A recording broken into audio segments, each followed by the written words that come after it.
C'est parti pour la melkisation. Ce mercredi, le ministère de l'Agriculture, de la Pêche maritime, du Développement rural et des eaux et forêts, le ministère de l'Intérieur ainsi que l'agence Millennium Challenge Account ont lancé l'opération de melkisation de 67 000 hectares de terres collectives situées dans les périmètres d'irrigation. Très attendue, cette opération bénéficiera à presque 30 000 personnes. D'autre part, cette démarche s'inscrit dans le cadre du projet foncier rural mené par le MCA et dont le budget est de l'ordre de 33 millions de dollars.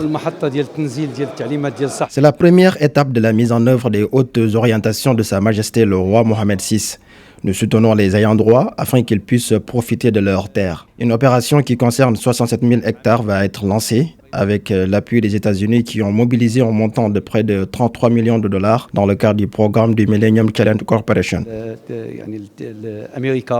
Pour maximiser les retombées économiques et sociales de cette opération de melkisation, des mesures d'accompagnement sont prévues pour assurer une meilleure valorisation agricole des terres melkisées. Par conséquent, de telles mesures faciliteront un développement inclusif, mettant le capital humain au centre des objectifs du projet.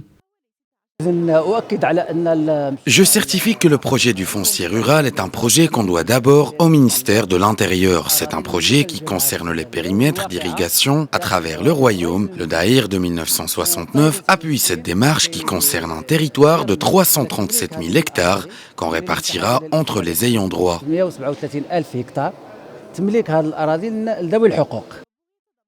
À noter que cette opération de melkisation sera déployée dans 2 zones au Gharb et au Haouz. Ainsi, près de 51 000 hectares des terres collectives situées dans les provinces de Kenitra, Sidi Slimane et Sidi Qassem et 25 000 ayants droit sont concernés par cette opération au niveau du périmètre d'irrigation du Gharb.